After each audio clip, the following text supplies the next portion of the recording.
Hello, मेरा नाम आशुतोष निराला है और मैं आप लोगों को फिजिक्स पढ़ाने वाला हूं। आज हम लोग बात करने वाले हैं इंटीग्रेशन के बारे में और इंटीग्रेशन में भी बेसिक कंसेप्ट हमने प्रीवियस लेक्चर में सीखा था। और आज हम सीखने वाले हैं कि मान लीजिए आपको कोई फंक्शन दिया है और उस फंक्शन को आप डायरेक्ट इंटीग्रेट नहीं कर पा रहे, तो फिर क्या करें? क्या उसको हम इंटीग्रेट ना करें? तो ऐसा तो है नहीं। अगर आपको इंटीग्रेशन करने के लिए कोई फंक्शन दिया गया है तो आप उसको इंटीग्रेट तो डेफिनेटली करके ही दीजिएगा ना। तो आप उसको मान लीजिए कि डायरेक्ट आप उसको इंटीग्रेट अगर नहीं कर पा रहे तो हम क्या करें? तो फिर उस तरह के इंटीग्रेशन के लिए हम इस सब्स्टिट्यूशन मेथड का यूज करने वाले हैं। यानी इस मेथड को आप ऐसा भी बोल सकते हैं, ये एक जुगाड़ है इंटीग्रेशन को सोल्व करने के लिए कि हम अगर मान लीजिए डायरेक्ट इंटीग्रेट नहीं कर पा रहे हैं तो मैं कोई ऐसा तरकीब लगाऊंगा जिससे मैं गिवन इंटीग्रेशन जो भी फंक्शन रहेगा उसको मैं सिंप्लीफाई वे में लिख सकूं और फिर मैं उसको इंटीग्रेट कर सकूं। ठीक है, तो चलिए समझते हैं क्वेश्चन से हम समझेंगे तो और भी बेहतर तरीके से हमें समझ में आएगा और भी मुझे अच्छे से वो फीलिंग्स आएगा जो यहाँ एक्चुअली हमें आना चाहिए।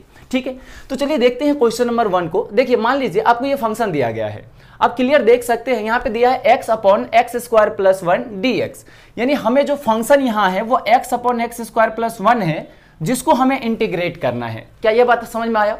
हमें इंटीग्रेट किस तरह से करना है, इंटीग्रेशन क्या होता है, किस तरह से हमें इंटीग्रेशन में बहुत सारी प्रॉपर्टीज होती हैं, बहुत सारे हमें स्टैंडर्ड रिजल्ट को याद करना होता है। ये सारी चीजें हमने प्रीवियस लेक्चर में देखा हुआ था। अगर आपने वो प्रीवियस लेक्चर नहीं देखा है तो मैं कहूंगा इस लेक्चर को देखने से पहले आप उसको देखिए। इस लेक्चर को देखिए या ना देखिए लेकिन उसको जरूर देखिए, क्योंकि वहां पे हम लोगों ने बेसिक से लेकर के जो भी हमारे लिए इंपॉर्टेंट होता है इंटीग्रेशन में वो सारी चीजें हमने उस वीडियो में देखा हुआ था। आज हम उसी सारी प्रॉपर्टी को, उसी सारी स्टैंडर्ड रिजल्ट को यहाँ पे हम यूज करेंगे और फिर हमने यहाँ जिसको हम जुगाड़ बोल रहे हैं सब्स्टिट्यूशन मेथड को, वहां हम इसको सीखने की कोशिश करेंगे।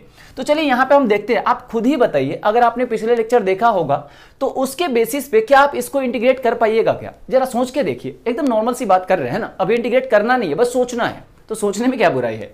तो ये बताइए, ये जो फंक्शन दे रखा है मैं तो डायरेक्ट इंटीग्रेट नहीं कर पाऊंगा, जितना हमने पढ़ा था उसके बेसिस पे इंटीग्रेट तो मैं नहीं कर सकता। क्या आप कर सकते हैं? जरा सोच के देखिए। तो देखिए, डायरेक्ट यहाँ पे आप इंटीग्रेट नहीं कर सकते। नहीं करने का मतलब क्या हुआ कि हमने जो भी स्टैंडर्ड रिजल्ट देखा था, जो भी हम लोगों ने कंसेप्ट सीखा था, उसके बेसिस पे हम नहीं कर पाएंगे। ठीक है, तो फिर हमें क्या करना है? यहाँ कुछ जुगाड़ लगाना है। अब जुगाड़ में हम करते क्या है? तो देखिए, सिंपल सा फंडा क्या होता है, ऊपर जो भी लिखा हुआ है ना, जैसे मान लीजिए जो भी का मतलब यहाँ पे क्या है, x से, यानी देखिए dx के पीछे क्या लिखा हुआ है, x। यानी ऊपर जो भी रहेगा हमें क्या करना है? उसको हटाना है। अब उसको हटाना है, इसका क्या मतलब हुआ? तो जरा ध्यान दीजिएगा, यहां जैसे एक्स स्क्वायर प्लस 1 लिखा है, ऊपर लिखा है x। तो ये एक बात बताइए, अगर ऊपर x नहीं रहता और नीचे केवल एक्स स्क्वायर प्लस 1 होता तो हम इसको इंटीग्रेट कर पाते, है ना। लेकिन यहाँ पे जो दिक्कत कर रहा है वो दिक्कत कर कौन रहा है?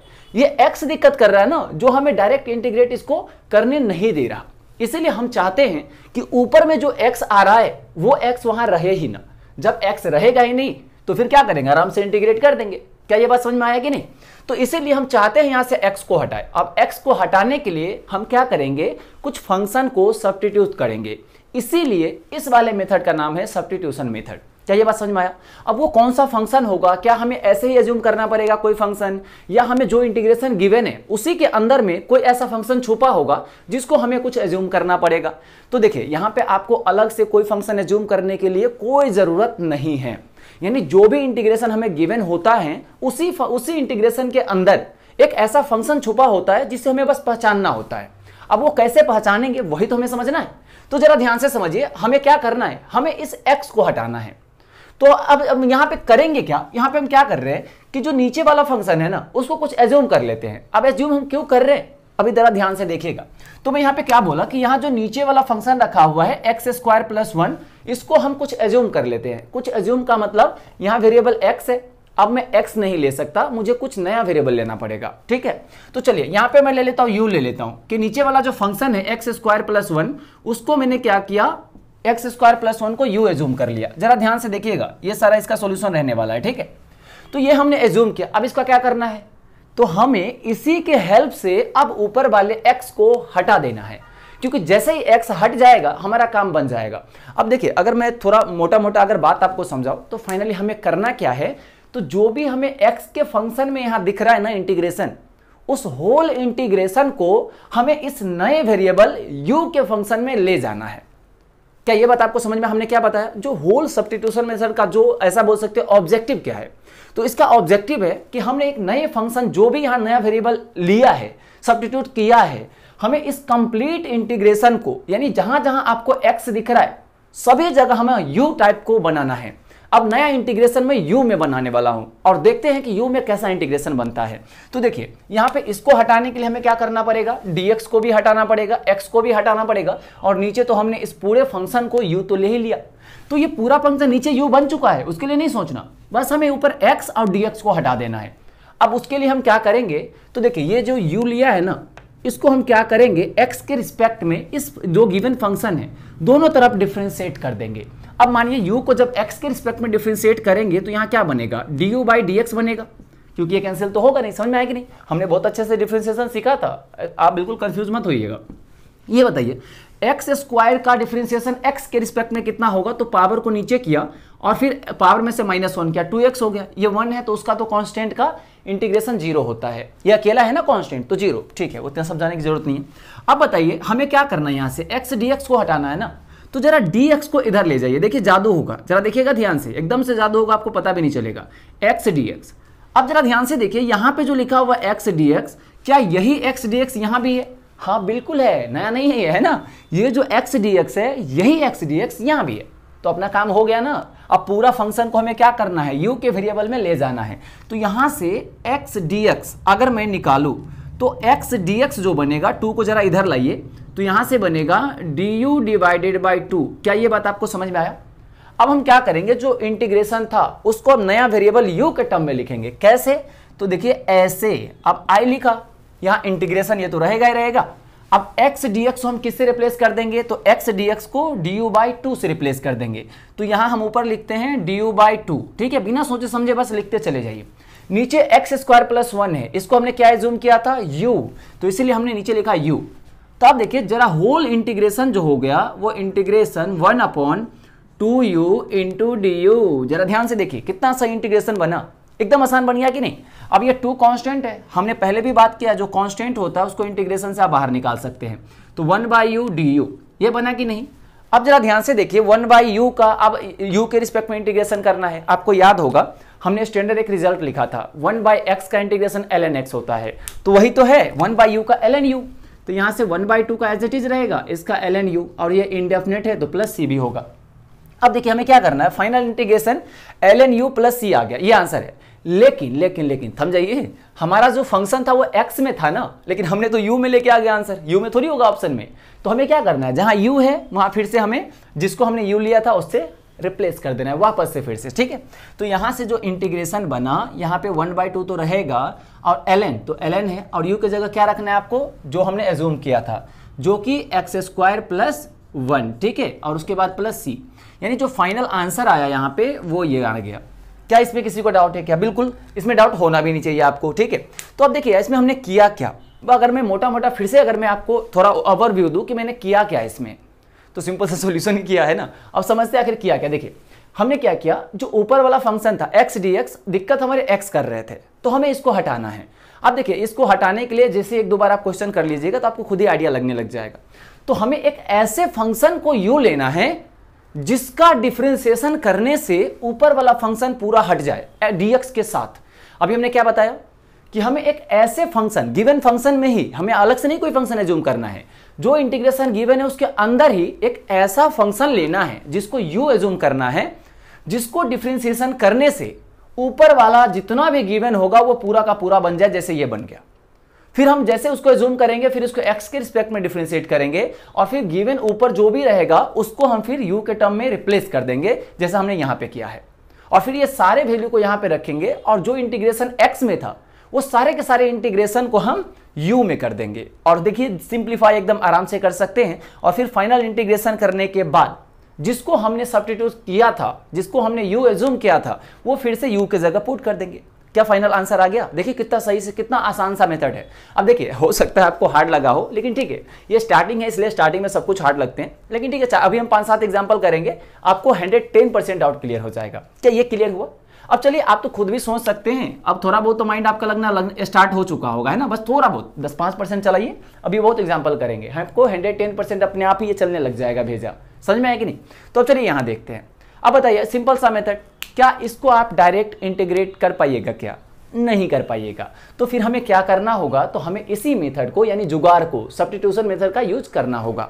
और इस मेथड में हम क्या करते हैं, तो गिवन जो भी हमें फंक्शन होता है इसमें से हम एक ऐसे फंक्शन को कुछ यू एज्यूम कर लेते हैं जिसका डिफरेंशिएशन करने पे ऊपर वाला फंक्शन बन जाए, ताकि हम नए एक जो x वाला जो इंटीग्रेशन दे रखा है उस कंप्लीट इंटीग्रेशन को एक नए वेरिएबल u में लिख सकूं, जैसा कि यहां लिखा था। तो चलिए यहां सिंपल देख के देखिए, नीचे जो भी रहेगा ना आपको लगभग नीचे वाले फंक्शन में से ही लगभग एज्यूम करना होता है। वो हमेशा नहीं होगा, ठीक है, लेकिन आप देख सकते हैं हमें ऊपर वाले फंक्शन को हटाना है तो नीचे वाले को कोशिश करते कुछ एज्यूम करके। तो ये बताइए, आप चाहे तो x² + 2x को भी u एज्यूम कर सकते हैं। वो कैसे एज्यूम कर सकते हैं, तो जरा ध्यान से देखिए, इसको एज्यूम करिए, पहले माइंड में सोचिए, फिर इसको डिफरेंशिएट करेंगे तो यहां बनेगा 2x प्लस बनेगा 2 और 2 कॉमन लेंगे तो x + 1 इस टाइप का तो बनता हुआ दिख रहा है, लेकिन बिल्कुल आंसर आएगा। लेकिन हम क्या करेंगे, इस कंप्लीट को u ले लेते हैं। क्यों? क्योंकि अगर मैं यहां पे केवल u लेते हैं तो u + 3 बनेगा नीचे। अगर मैं पूरा को u ले लेता हूं तो इसमें कोई फर्क पड़ेगा नहीं, क्योंकि डिफरेंशिएशन करेंगे तो 3 का तो 0 हो जाएगा, कोई फर्क नहीं पड़ेगा। लेकिन ये पूरा को मुझे u से रिप्लेस करने को मिल जाएगा, जो कि आसान होगा।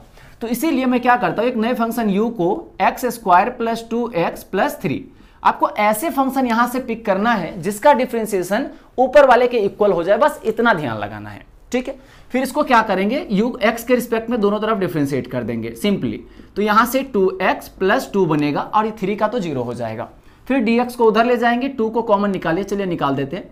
2 × x + 1, क्या यही बनेगा? जरा dx को उधर ले जाइए, तो यहां से du जो बना वो 2 × x + 1 × dx बना। अब जरा ध्यान से देखिए, जो ऊपर लिखा है x + 1 dx, क्या वही चीज यहां भी लिखा हुआ है?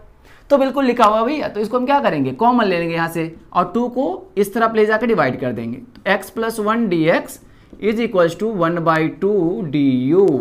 क्या ये बात आपको समझ में आया? अब जो भी हमने लिखा फिर वापस उसको पुट कर देना है फटाक से। तो यहां से जो i बना वो इंटीग्रेशन, ऊपर वाला x + 1 × dx है, तो उसको हमें क्या लिखना है, 1/2 du। तो यहाँ पे हम लिख देते हैं 1/2 du, ये तो ऊपर वाला हो गया। और नीचे वाले होल फंक्शन को हमने u लिया है, तो सिंपली क्या करना है, पहले जैसा u, तो यहाँ से क्या बना, 1/2 को आप कॉमन ले सकते हैं, कांस्टेंट है, और कांस्टेंट को डिफरेंशिएशन इंटीग्रेशन से बिना कुछ किए आप बाहर निकाल सकते हैं, कोई फर्क नहीं पड़ेगा। अब इसको आप इंटीग्रेट कर सकते हैं, 1/u है ना, u के रिस्पेक्ट में, 1/x का ln x होता है, तो 1/u का क्या हो जाएगा u के रिस्पेक्ट में, ln u सिंपली। तो यहाँ से जो i आया वो आया 1/2 ln u, और इंडेफिनेट इंटीग्रेशन है इसलिए c भी करना पड़ेगा। अब सिंपली आपको क्या करना है, 1/2, और जिसको आपने u एज्यूम किया था, यहाँ पे ln आएगा, जिसको आपने u एज्यूम किया था उसको फिर से वापस रखना है। क्यों? क्योंकि हमारा जो आंसर होगा वो x में होगा, तो हमने u जिसको एज्यूम किया था u की जगह हम पुट कर देंगे सिंपली। तो यहाँ पे x² + 2x + 3 ऐसे ही कुछ लिखिएगा, प्लस c हो जाएगा। क्या ये बात आपको समझ में आया? तो ये जो यहाँ पे आपको दिख रहा है ये इसका फाइनल आंसर हो जाएगा। क्या ये दोनों आपको एग्जांपल्स क्या थोड़ी बहुत समझ में आया? 100% आया होगा, मैं ऐसा बिल्कुल नहीं पूछ रहा अभी। क्या आपको 30 से 40% समझ में आया? और इतना आना चाहिए, ठीक है। तो अगर आपको अभी 30 से 40% समझ में आया है, इसका मतलब नेक्स्ट 2 एग्जाम्पल में ही आपका 100% पुरने वाला है, और उसके नेक्स्ट 2 एग्जाम्पल में 100 को क्रॉस करने वाला है, ठीक है। तो आप अच्छे इसको ध्यान से देखिए और समझने की कोशिश कीजिए। अब इसको फटाफट नोट करिए, फिर हम बढ़ते हैं नेक्स्ट एग्जाम्पल की तरफ।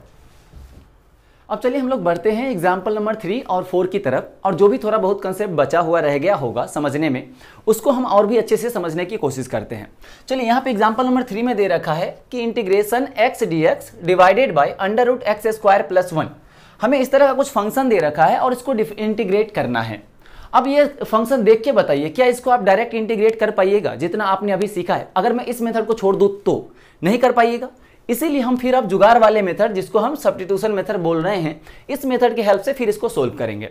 अभी हमने बताया था कि इसमें से हमें एक ऐसा फंक्शन एज्यूम करना है जिसका डिफरेंशिएशन करने से ऊपर वाला फंक्शन आ जाए। तो और वो फंक्शन हमें कोई नया नहीं एज्यूम करना है, गिवन फंक्शन में से ही कुछ एज्यूम करना है। तो ये बताइए, हमें x dx लाना है। तो यहाँ पे आपको x² + 1 दिख रहा होगा, तो जरा ध्यान दीजिए, अगर मैं x² + 1 को अगर u ले लेता हूं, जरा ध्यान दीजिएगा, x² + 1 को अगर मैं u ले लेता हूं तो फिर यहां उसको डिफरेंशिएट करेंगे तो यहां से बनेगा 2x, यानी और फिर dx बनेगा। तो यहां से आप इसको हटा सकते हैं। तो देखिए यहाँ पे अगर u को मैं एक्स स्क्वायर प्लस 1 ले लूँ तो अपना काम बन जाएगा। पहले आपको सोचना पड़ेगा कि मैं ऐसा कौन सा फंक्शन लूँ जिसका डिफरेंशिएशन करने से ऊपर वाला फंक्शन बन जाए। तो मैं इसको u ले लेता हूँ, तो फिर यहाँ से डिफरेंशिएट 2x बनेगा, यानी x तो बन रहा है, मतलब काम बनने वाला लग रहा है। समझ में आया? लेकिन जरा ध्यान दीजिए, आप थोड़ा और माइंड लगाइए। अगर आपने एक्स स्क्वायर प्लस 1 को अगर u लिया तो फिर यहाँ पे जब आप सब्स्टिट्यूट करेंगे हर एक वैल्यू को 1 बाई 1 जो भी आप इसमें रिप्लेस करेंगे तो उसके टाइम पे अंडर रूट यू आएगा। फिर अंडर रूट यू के लिए फिर रूट को ऊपर ले जाओ, फिर थोड़ा सा लोचा लग रहा है। इसीलिए मैं क्या चाहता हूं कि जो एक्स स्क्वायर प्लस 1 है उस पूरे ही वैल्यू को यू स्क्वायर ले ले। अब यू स्क्वायर लेने का क्या एडवांटेज है उसको जरा समझते हैं। जब आप यू स्क्वायर ले लेंगे तो जब हम आगे चल के इसमें सारे वैल्यू को सब्स्टिट्यूट करने वाले हैं तो जब हम एक्स स्क्वायर प्लस 1 को यू स्क्वायर रखेंगे तो ये रूट से सीधा यू बन के बाहर निकल जाएगा। कोई गारंटी नहीं है, कोई जरूरी नहीं है कि आप यू से यू ही ले, आप यू स्क्वायर भी ले लीजिए, कोई भी नया वेरिएबल ले लीजिए, चलेगा। बस आप फाइनली सारे वैल्यू को आपको इसके टर्म में लाना पड़ेगा। ठीक है, तो जरा ध्यान दीजिए, हमने क्या किया, इसको यू स्क्वायर ले लिया। आप चाहे तो इसको यू भी ले सकते हैं, कोई फर्क पड़ेगा नहीं। चलिए ठीक है, अब इसको क्या करेंगे, एक्स के रिस्पेक्ट में दोनों तरफ डिफरेंशिएट करेंगे। समझने की कोशिश करिएगा। तो इसको आप एक्स के रिस्पेक्ट में करिएगा तो पहले तो पावर का होगा, उसके बाद पावर नीचे आएगा, फिर यहाँ पे यू रह जाएगा। अभी केवल यू स्क्वायर का हुआ है, सॉरी ये पावर का हुआ है। हमें u को डिफरेंशिएट करना है, वो भी x के रिस्पेक्ट में। तो यहाँ पे du बाई dx भी बनेगा क्योंकि u का डिफरेंशिएशन x के रिस्पेक्ट में du बाई dx आएगा। फिर राइट साइड देखिए, यहाँ एक्स स्क्वायर है तो एक्स स्क्वायर का 2x होता है और यहाँ 1 है तो उसका तो 0 हो जाएगा, उसको हम नहीं लिख रहे हैं। ठीक है, ये तो बेसिक ये डिफरेंशिएशन वाली बात हो गई। अब हमें क्या करना है, यहाँ से x dx को हटाना है। तो हम क्या करेंगे, यहाँ से ये तो 2 से 2 कैंसिल हो गया, dx को हम इधर ले जाएंगे। तो जरा इधर ले जाइए, तो यहाँ से क्या बना, u du is equals to X dx। जरा ध्यान से देखिए, क्या यहाँ पे वही x dx है जो हमें यहाँ पे चाहिए था? बिल्कुल वही है, आपको घबराने की जरूरत ही नहीं है। यानी x dx ये वही है जो यहाँ पे है, जिसको हम क्या लिख सकते हैं, u du। यानी ऊपर वाला जो झमेला था x dx जो प्रॉब्लम क्रिएट कर रहा था उसको मैंने u du से रिप्लेस कर दिया। अब चलिए धड़क से इसको हम क्या करते हैं, हर एक वैल्यू को उसमें रख देते हैं। तो यहाँ पे इंटीग्रेशन x dx को आप क्या रखिएगा, u du। ठीक है, तो u यहाँ पे रखा du। देखिए यहीं पे अगर आपने u लिया होता तो यहाँ पे du बाई dx बनता, इधर 2x बनता, फिर यहाँ से जो x dx होता वो du बाई 2 बन जाता। समझ में आया कि नहीं? तो आप वहाँ पे भी रिप्लेस कर सकते हो, कोई दिक्कत नहीं है। यहाँ थोड़ा आसान होगा, यहाँ रूट का जो टर्म आ रहा है ना इस वाले में वो नहीं आएगा। देखिए डिवाइडेड बाई, यहाँ बताइए ये अंडर ये एक्स स्क्वायर प्लस 1 को हमने क्या लिया था, यू स्क्वायर, यानी नीचे वाले जो पूरा टर्म है इसको हमने यू एज्यूम कर लिया, ऐसा समझ सकते हैं। तो हमने सीधा नीचे यू लिख दिया। ठीक है, अब जरा u से u भी कैंसिल हो गया, देखिए कितना आसान बन गया। यानी i जो बना वो इंटीग्रेशन ऑफ 1 इंटू du बना। क्या इसमें कोई डाउट है? अब सिंपल 1 का इंटीग्रेशन क्या होगा, u प्लस c, और u हमने किसको लिया है, under root X square plus 1 को। तो यहाँ से जो इंटीग्रेशन बना आप u को वापस रख दीजिए जो आपने रिप्लेस किया था। तो u क्या हो गया, under root X square plus 1 ही तो हुआ, तो एक्स स्क्वायर प्लस 1 हो गया प्लस c। ये फाइनल आंसर आया इसमें। समझ में आया? तो देखिए अगर आपने under root X square plus 1 को अगर यू लिया होता तो थोड़ा सा झमेला जरूर होता, ये अंडर रूट वाला टर्म बच जाता, यहाँ पे ये अंडर रूट यू हो जाता। तो इसीलिए हमने नीचे वाले जो भी रूट के साथ है पूरा को ही यू ले लिया, इसीलिए यू स्क्वायर जो हो गया वो एक्स स्क्वायर प्लस 1 हो गया। क्या ये बात आपको समझ में आया? ये एक तरह से ऐसा है कि हमने यू किसको लिया था, under root of X square plus 1 complete को, फिर हमने रूट को इधर लेके आया तो यू स्क्वायर बना एक्स स्क्वायर प्लस 1 के इक्वल। फिर हमने इस सारे प्रोसेस को लगाया। क्या आपको ये समझ में आया है ना? तो चलिए अब अगर ये आपको समझ में आया तो फिर हम नेक्स्ट एग्जांपल की तरफ बढ़ते हैं और उसमें सोचने की कोशिश करते हैं कि इसको हम कैसे सोल्व करें। अब फंक्शन देख के बताइए, क्या आप इसको डायरेक्ट इंटीग्रेट कर पाइएगा? क्या जितना आपने अभी तक पढ़ा है तो उससे आप नहीं कर पाइएगा। तो सिंपल सी बात है, हमें क्या करना है, जो x है इसको हटाना है, सिंपल सा, हमें x dx को हटाना है। तो हम कौन सा ऐसे फंक्शन को u ले ले जिसका डिफरेंशिएशन x dx बन जाएगा? तो मुझे तो बहुत आसानी से दिख रहा है भैया, आपको दिख रहा है क्या? जरा ध्यान से देखिए, अगर मैं u को, ये जो एक्स स्क्वायर प्लस 1 है, अगर मैं इसको u ले लूँ तो काम बन जाएगा। ये हमें कैसे पता चल रहा है बार बार?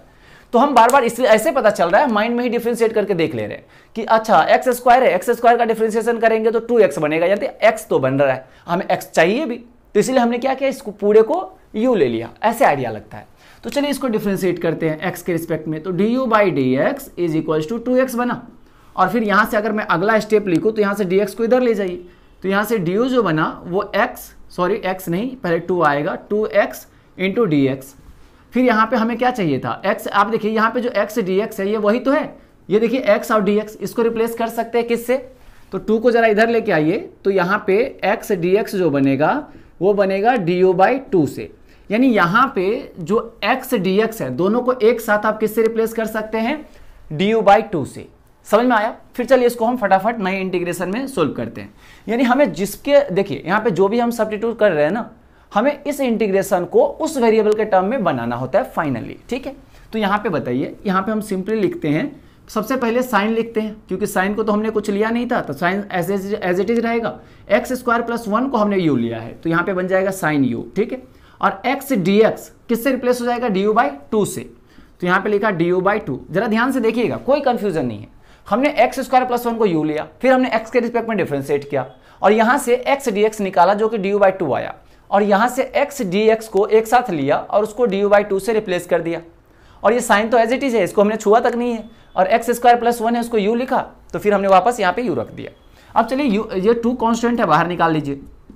तो 1/2 integration of sine u into D. अब बताइए, ये जो इंटीग्रेशन है आपने याद भी करके रखा है, ये एक स्टैंडर्ड रिजल्ट है। तो ये बताइए, जो साइन का इंटीग्रेशन होता है वो क्या होता है, तो वो होता है माइनस कॉस u। आपको याद नहीं था ना? नहीं था याद? क्या था या नहीं? होना चाहिए, अगर नहीं है तो जाके अच्छे से करिए, यहाँ माइनस आता है। अच्छे से इंटीग्रेशन डिफरेंशिएशन जो भी स्टैंडर्ड रिजल्ट देखा था, दोनों को कंपेयर करके याद करिए, नहीं तो कंफ्यूज होगा। तो यहाँ पे माइनस को इधर कर सकते हैं, और जैसे हमने बात किया, ये जो फाइनल आंसर है वो u में है, लेकिन हमें u में नहीं बताना, हमें x में बताना है। तो जहां भी हमने u लिया था उसको हम x² + 1 से रिप्लेस कर सकते हैं। तो यहाँ पे माइनस को बाहर निकालिए, तो -1/2 इंटू कॉस, और u को हमने क्या लिया था, x² + 1, तो x² + 1 प्लस c, जो कि इंडेफिनेट इंटीग्रेशन का कांस्टेंट आता है। तो क्या ये बात आपको समझ में आया? क्या हमने जो भी यहाँ पे सोल्व किया, ये थोड़ा थोड़ा अब तो आपको आइडिया लग ही रहा होगा, 4 एग्जाम्पल कर लिया है कि नहीं? तो अब और भी एग्जाम्पल करेंगे, ऐसा नहीं है, तो आपको आइडिया अब लगना चाहिए। तो अब जो नेक्स्ट एग्जाम्पल देंगे ना, तो बिना आप सॉल्यूशन देखिए पहले खुद से सोल्व करिए, फिर आपको आंसर मिलाइए, और जो भी स्टेप हम कर रहे हैं, फिर उसको भले ही आपका आंसर सही आ गया हो, लेकिन फिर से स्टेप देखिए। ये मैं इसलिए कह रहा हूँ, अब ऐसा नहीं है, देखिए मैं इसको इसलिए कह रहा हूँ ताकि जब आप स्टेप देखते हैं तो वहाँ पे बहुत सारी चीज़ें हम बात करने लग जाते हैं स्टेप के साथ साथ, तो आपको कुछ नया चीज़ें भी सीखने को सुनने को मिलेगा। इसलिए भले ही आंसर अभी सही आ जाए, लेकिन फिर भी स्टेप आप बिल्कुल देखिए, ताकि आपका कंसेप्ट और भी अच्छे तरीके से, तगड़े तरीके से मजबूत हो जाए। तो चलिए इसको पहले आप नोट करिए, फिर हम बढ़ते हैं नेक्स्ट एग्जाम्पल की तरफ।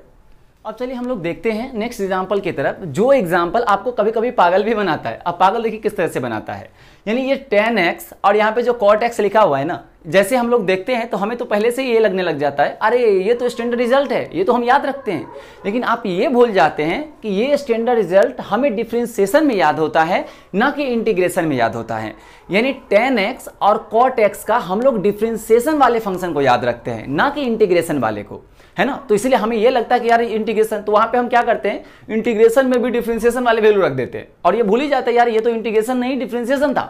इसीलिए इसमें थोड़ा सा कंफ्यूजिंग होता है, इसलिए ध्यान रखिएगा। आप यहाँ पे इंटीग्रेशन में tan और cot का याद नहीं रखते हैं, है ना। यहाँ पे हम लोग cosec, यानी देखिए आपने अगर डिफरेंशिएशन आपको याद होगा तो यहाँ पे tan का हम लोगों ने sec² x लिखा था, आपको याद है। cot को हम लोगों ने -cosec² लिखा था, और जबकि इंटीग्रेशन जो होता है वो डिफरेंशिएशन का इनवर्स, उल्टा होता है। इसका मतलब इंटीग्रेशन में हम यहाँ पे sec² का जानते हैं tan होता है, और cosec² का जानते हैं कि माइनस जो भी cot होता है, ना कि हम cot का जानते हैं। तो ये थोड़ा सा ध्यान रखिएगा। इसलिए मैं बार बार बोलता हूं, जब भी आप इस तरह के स्टैंडर्ड रिजल्ट याद रखते हैं ना, डिफरेंशिएशन और इंटीग्रेशन का, तो दोनों को एक जगह लिख के देखिए, कंपेयर करिए दोनों को कि कहाँ पे क्या है नहीं है, नहीं तो आप बस ऐसे ऐसे डगमगाते रह जाइएगा, वहाँ गड़बड़ हो जाएगा। तो चलिए देखते हैं कि अगर इसका हमें डायरेक्ट याद अगर नहीं होता है तो इसको हम सोल्व कैसे करेंगे। क्या हम छोड़ देंगे? तो बिल्कुल भी नहीं। तो चलिए यहाँ पे देखते हैं इसको हम सोल्व करने का कौन सा तरीका अपनाएंगे। तो सिंपल सी बात है, अभी हम पढ़ रहे हैं जुगाड़ मेथड, सब्स्टिट्यूशन मेथड, तो इसी के बारे में बात करेंगे। तो यहाँ पे देखिए जो i लिखा है ना, हम इसको थोड़ा सा सिंप्लीफाई करते हैं। कैसे? तो tan x है, इसको आपने पढ़ा होगा, tan थीटा जो होता है वो sin theta by cos theta होता है। तो यहाँ पे हम tan x को क्या हम sin x divided by cos x लिख सकते हैं। अब इतना लिखते ही आपके माइंड में थोड़ी सी बत्ती जलेगी। कैसे? तो देखिए यहाँ पे अगर ऊपर वाले sin x को मुझे और dx को हटाना है, तो अगर cos x को अगर u एज्यूम कर लेता हूं, अगर मैंने cos x को u एज्यूम कर लेता हूं, तो इसका जो डिफरेंशिएशन होगा वो साइन टाइप का ही तो कुछ बनता है, तो काम बन गया ना। तो चलिए x के रिस्पेक्ट में डिफरेंशिएट करते हैं। तो यहाँ पे du बाई dx, cos को याद है आपको, c से स्टार्ट होने वाले फंक्शन डिक्रीजिंग फंक्शन होता है और उसका डिफरेंशिएशन नेगेटिव होता है। तो यहाँ पे माइनस cos का तो साइन होता है, बस नेगेटिव का कंफ्यूजन रहता है। हमने वो भी सीख लिया था कि सी से जो भी फंक्शन स्टार्ट होगा डिक्रीजिंग फंक्शन होगा और उसका डिफरेंशिएशन नेगेटिव हो जाएगा। क्यों? क्योंकि डिक्रीजिंग फंक्शन का डिफरेंशिएशन नेगेटिव होता है। वो क्यों होता है, कैसे होता है, हम आगे देखेंगे, है ना, जब नेक्स्ट चैप्टर पढ़ेंगे। तो यहाँ पे माइनस साइन एक्स ये हो गया। हमें क्या करना है, यहाँ से हमें साइन एक्स को ही तो हटाना है dx के साथ, तो dx को इधर ले जाएंगे जैसे अभी तक करते आ रहे हैं। तो माइनस साइन एक्स इंटू ये sine x into D x. ये बताइए यहाँ पे जो sine x into D x है, क्या यही तो है जो ऊपर लिखा हुआ है? तो यहाँ पे बस माइनस ज़्यादा है तो माइनस को हम इधर कर देते हैं। इसका मतलब ये हुआ कि साइन एक्स डी एक्स जो है वो माइनस डी यू से हम रिप्लेस कर सकते हैं। अब चलिए किस बात की देरी, सारा कुछ हाथ में है, इसमें पुट कर देते हैं। तो जो आई बना वो बना integration of sine D x को हम क्या लिख सकते हैं, माइनस ऑफ डी यू, और नीचे वाले कॉस एक्स को हमने क्या लिया था, यू, तो यहाँ पे लिखा यू, तो इसको लिखिए माइनस ऑफ, माइनस बाहर निकाल सकते हैं, 1/u डी यू। अब देखिए 1/u है, यू के रिस्पेक्ट में ln हो जाएगा क्योंकि 1/x का ln x होता था, तो इसको हमने लिखा माइनस ln u प्लस सी। लेकिन हमें u के टर्म में नहीं x के टर्म में चाहिए, तो मैं यहाँ पे u को cos x दोबारा रख देता हूँ। तो माइनस ln यहाँ पे बनेगा cos x प्लस सी। क्या ये बात आपको समझ में आया? फाइनल आंसर जो आया वो ये आएगा माइनस के साथ। क्या इसमें कोई किसी तरह का डाउट है क्या? बहुत ही आसान है, बस थोड़ा सा स्टेप हमें लेना था। अब इसी तरह से चलिए आप खुद ही सोल्व करिए इसको। अब तो ये आसानी से आपके माइंड में चल ही रहा होगा क्या लिखना है। तो यहाँ cot x है और cot x का हमें डायरेक्ट रिजल्ट याद नहीं होता, हम करते भी नहीं है। तो इसको हम कैसे सोल्व करेंगे? तो सबसे पहले थोड़ा सा सिंप्लीफाई वे में लिखेंगे, cot x है और साइन x, जैसे साइन थीटा जो tan थीटा होता है वो sine theta by cos theta होता है, वैसे ही जो cot थीटा होता है वो cos theta by sine theta होता है। तो पहले हम उसी तरह से इसको लिख देंगे, यानी cos x divided by sine x, ये cot x की वैल्यू है, इंटू डी एक्स। हमने अभी कुछ नहीं किया, बस थोड़ा सा फॉर्मूला यूज कर लिया है। अब हमें इसको अगर करना है तो u को जरा ध्यान दीजिए, जो साइन x है उसको हम u एज्यूम कर लेंगे जैसा कि अभी तक हम करते आ रहे हैं। फिर यहाँ पे हमें क्या ऐसा हम क्यों साइन x को ही कर रहे हैं जो, क्योंकि हमें मालूम है साइन का जो डिफरेंशिएशन होता है वो cos टाइप का कुछ बनता है, हमें cos को ही तो हटाना है, तो इसलिए हमने इसको u ले लिया, बिल्कुल ले लिया। इसमें कोई डरावने वाली और कोई घबराने वाली कोई बात नहीं है। तो D you by D x, x के रिस्पेक्ट में करना है। अब साइन का क्या होता है बताए जल्दी? तो साइन का जो होता है cos x होता है, हमें चाहिए यहाँ से इसको इधर ले जाना है। तो डी यू जो बना वो बना cos x into D x. बहुत सही बात, ये बना या नहीं बना? तो यहाँ बताइए, यहाँ cos x dx, क्या यही cos x dx ऊपर भी है? यानी cos x dx को हम सिंपली डी यू से हटा सकते हैं, गायब कर सकते हैं। तो अब चलिए नया जो इंटीग्रेशन बना वो क्या बना, इंटीग्रेशन ऑफ cos dx, जो इतना बड़ा लिखा था उसको सिंपली क्या लिखना है, डी यू, बस छोटा सा डी यू, ज़्यादा दिमागी नहीं लगाना। और नीचे क्या लिखा हुआ, साइन x, जिसको हम u लिख सकते हैं, ठीक है। तो यहाँ से बताइए ये 1/u डी यू है, तो ln u हो गया ना फिर से, तो यहाँ पे ln u प्लस सी। क्या ये बात आपको समझ में आया? हमें क्या आंसर ये देना है u के टर्म में? नहीं, बताइए देना है क्या? नहीं देना, हमें u को वापस x के टर्म में रखना है, यानी हमने जिसको u लिया था उसको हमें वापस इसमें रिप्लेस कर देना है ना। तो i जो बना वो ln, हमने किसको u लिया है, साइन x को, तो यहाँ पे ln x बनेगा प्लस c बनेगा, यानी यहाँ पे जो फाइनल आंसर बना वो कुछ ऐसा बना जो कि बहुत ही अच्छा आंसर है।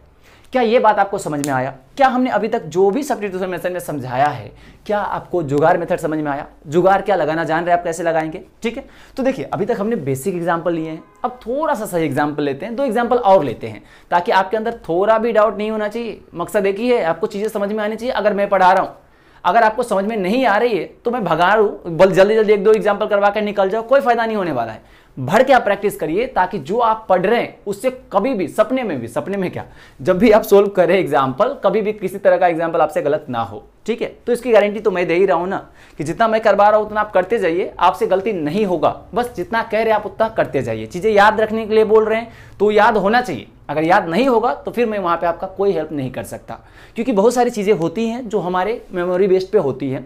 हमें कंसेप्ट मालूम होना चाहिए क्या करना है, हमें कैलकुलेशन मालूम होती है, लेकिन अगर चीजें याद ही नहीं है जो हम अप्लाई करने वाले, अगर आपको यही नहीं मालूम है कि साइन का डिफरेंशिएशन कॉस टाइप का कुछ होता है, तो अगर यही नहीं मालूम है तो आप अगला स्टेप लिखेंगे कैसे? इसलिए बहुत सारी चीजें होती है जो हमें याद रखनी होती है, जो हमें बिना दिमाग लगाए याद रख लेना चाहिए, ठीक है। तो कोई बात नहीं, आप याद कर रहे होंगे, अच्छे बच्चे हैं, आप पढ़ने वाले हैं, तभी तो आप बैठ के पढ़ रहे हैं, नहीं तो फिर आपको जबरदस्ती तो कोई बैठाए नहीं होंगे। जब अपने मन से बैठ रहे हैं ना, इसका मतलब है आपका मन है पढ़ने का, आप पढ़ने चाहते हैं। तो इसीलिए जो बताया जा रहा है आप करते रहिए, आपका भला बहुत अच्छे तरीके से होने वाला है, ठीक है। तो आप चलिए पहले नोट करिए, उसके बाद हम थोड़ा सा अच्छे एग्जाम्पल लेते हैं, फिर उसको देखते हैं।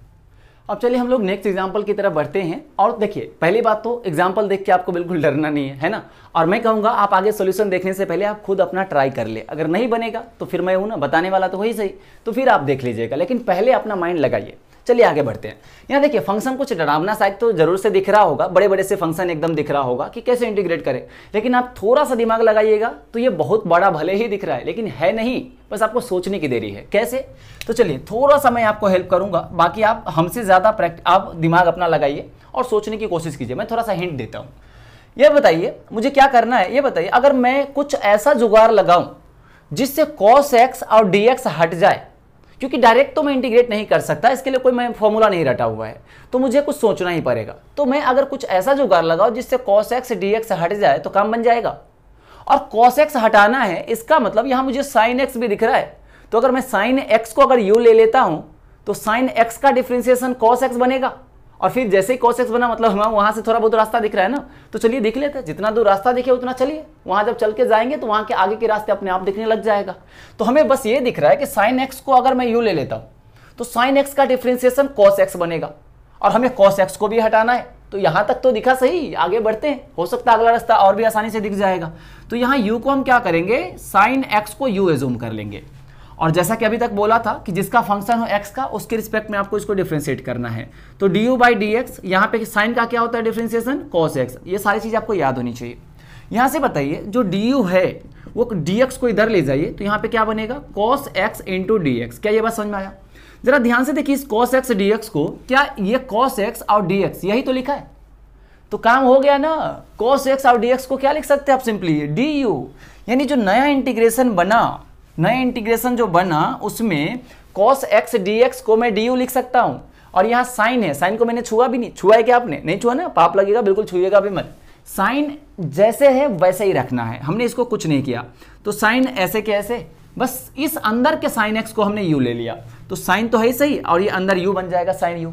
फिर चलिए cos x dx को मैं अब लिख देता हूँ du।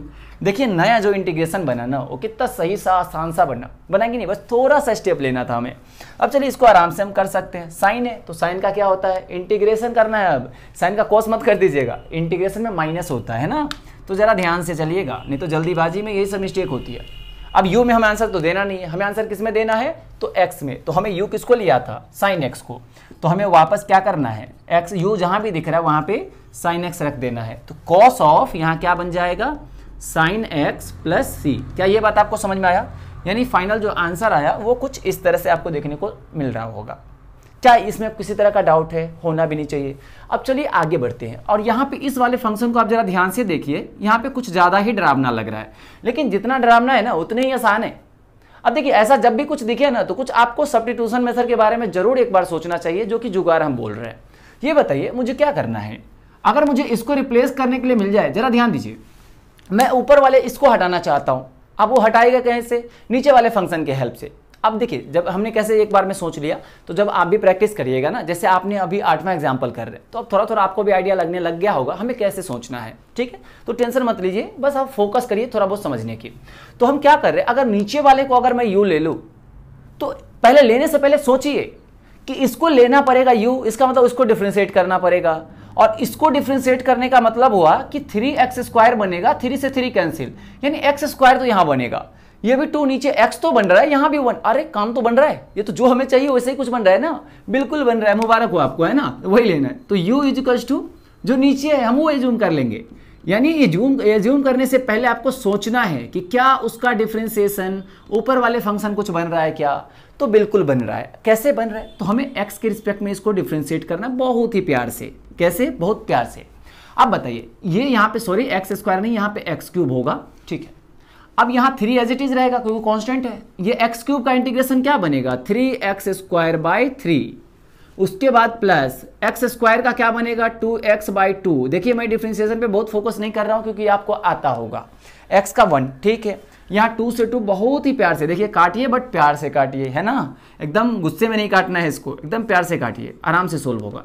तो यहाँ पे x² बना प्लस x बना प्लस 1 बना। अरे ये तो वही है जो हमें चाहिए, देखिए है कि नहीं।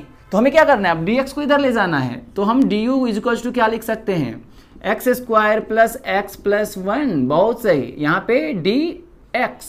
अब बताइए यहाँ पे जो लिखा हुआ है x square plus x plus 1 into D x, क्या ये वही है जो ऊपर है? क्या वही पड़ोसी है ना जो आपके ऊपर बैठा हुआ था, है कि नहीं? बिल्कुल है। तो इस सारे फंक्शन को हम क्या लिख सकते हैं? सिंपल छोटा सा डी यू लिख सकते हैं। देख रहे हैं कितना अच्छा है जुगाड़ ये। मैं तो सिंपल डी यू लिख दीजिए आप, बात खत्म।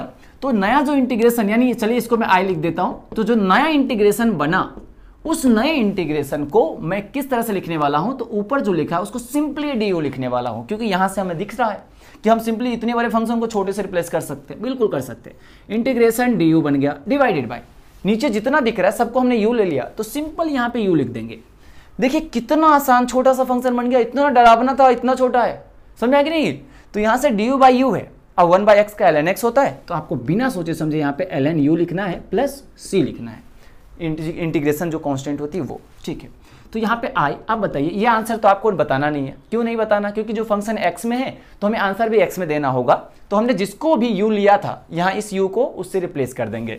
तो यहाँ पे बनेगा ln, और किसको लिया था u? x cube by 3 plus x square by 2 plus x. यानी देख सकते हैं आप, ऑप्शन में तो दिया होगा ना क्वेश्चन में, वो ऑप्शन भी बहुत डरावना होगा। यानी जो आपका आंसर आया वो आंसर ये कुछ ऐसा आया।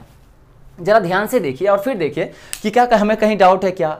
अब डाउट तो आपको नहीं होना चाहिए। देखिए यहाँ पे जैसे आपको सोचा जा सकता था, आपको जैसे जैसे क्वेश्चन पूछा जा सकता था, वो सारे प्रोसेस हमने बताने की आपको कोशिश किया है। बस अब आपका फर्ज है कि जो भी आपको बताया गया है उसको ईमानदारी से, जो भी बताया है कि याद रखना है। जो भी स्टैंडर्ड रिजल्ट, स्टैंडर्ड जो केसेस थे, रूल्स थे इंटीग्रेशन डिफरेंशिएशन में, ये आपको मस्ट याद होना ही चाहिए। जो स्टैंडर्ड रिजल्ट है, समझ कि नहीं, जो रूल है वो समझने के साथ साथ कुछ रूल हमें रटने भी होते हैं। जब तक आप वो नहीं करिएगा तब तक चीजें प्रॉब्लम में आएगी ही आएगी, और उसका मैं कुछ भी नहीं कर सकता, और उसका बस आप कुछ कर सकते हैं अगर कर सकते हैं तो। और वो क्या कर सकते हैं? तो बस आपको वो चीजें अच्छे से फिर दोबारा, अगर अभी तक नहीं किए हैं तो उसको अच्छे से कंप्लीट करना है। और अभी टाइम आपके पास बहुत है, टाइम रहते कर लीजिए, वरना फिर बाद में क्या होगा, आपके पास करने का मन तो होगा, बस टाइम ही नहीं होगा। तो आप करिएगा क्या चाह के भी, इसलिए अभी से स्टार्ट कर दीजिए करना। थोड़ा थोड़ा भी करिएगा, बहुत ज़्यादा हो जाएगा। इसलिए टेंशन में बिल्कुल नहीं आना, एकदम फ्री माइंड से रहिए, है ना। बस कोशिश करिए कि ज़्यादा से ज़्यादा टाइम को मैं पढ़ाई में लगा सकूं, ताकि हमें ये ना लगे कि हमने पढ़ाई नहीं किया। होगा क्या होगा नहीं होगा बाद की बात है, लेकिन जितना हम कर सकते हैं उतना तो एटलीस्ट करें। पता चला हमें कुछ अच्छा नहीं हुआ आगे चल के, और ये भी रीज़न हमें मालूम है अच्छा क्यों नहीं हुआ, क्योंकि हमने पढ़ाई नहीं किया। अब इससे बड़ा बुरा क्या हो सकता है आपके लिए, समझ में आएगी नहीं? तो आगे चल के आपको कभी अपने आप पे ब्लेम नहीं रखना है कि हमने ऐसा किया इसलिए मेरा अच्छा नहीं हुआ। आपको हमेशा अपने आप से सेटिस्फाई मिलना चाहिए कि हाँ भैया मैंने तो पूरा किया, मैं जितना कर सकता था उतना मैंने पूरा, उससे कहीं ज़्यादा किया, लेकिन नहीं हुआ, मैं क्या करें, समझ में? लेकिन ये जरा ध्यान रखिएगा, आप अगर सच में मेहनत कर रहे हैं ना आज ईमानदारी के साथ, तो कल आपके साथ अच्छा हो या ना हो, परसों डेफिनेटली अच्छा होगा, है ना। क्योंकि मेहनत कभी बेकार नहीं होती, बचपन से आपने सबके मुंह से सुना होगा, है ना। और अभी मैं भी बता रहा हूँ आपको, समझ में आया कि नहीं? तो इसीलिए आगे क्या होगा नहीं होगा बाद की बात है, उसको मत सोचिए। जो मैं बता रहा हूँ, जितना आपको अभी करना है उस पर फोकस करिए। और जो टाइम है, जो कि 24 आवर आपके सबके पास होता है, उस 24 आवर में से मैक्सिमम टाइम को आप कोशिश कीजिए कि पढ़ाई के लिए दिया जाए। सो हमेशा कोशिश आप ये करिए कि 6 to 8 आवर मिनिमम, स्टार्टिंग से 6 to 8 आवर आप सेल्फ स्टडी को दे। अगर आप स्टार्टिंग से 6 to 8 आवर के बीच में सेल्फ स्टडी को रखते हैं तो आपका अच्छा डेफिनेटली होगा, आपके उसके बारे में सोचने की जरूरत नहीं है, ठीक है। तो चलिए कोई बात नहीं, बातें तो होती रहती हैं क्वेश्चन के साथ साथ। तो पहले आप अच्छे से सारे एग्जाम्पल को दोबारा बिना सॉल्यूशन देखिए आप उसको सोल्व करिए, ताकि आपके अंदर कॉन्फिडेंस और भी अच्छा से आ जाए, ठीक है। हम मिलेंगे नेक्स्ट लेक्चर में नए वीडियो के साथ, और वहां पे भी बहुत सारे कंसेप्ट हम बात करेंगे। ऐसे ही न्यूमेरिकल तो हम भर भर के करते ही सही, कंसेप्ट थोड़ा सा सीखते हैं, फिर ढेर सारा जो भी न्यूमेरिकल्स होते हैं उसको हम करते हैं। तो आपको बिल्कुल नहीं घबराना, जो एग्जाम्पल करवाया जा रहा है उसको अच्छे से प्रैक्टिस करिए, ठीक है ना। जय हिंद।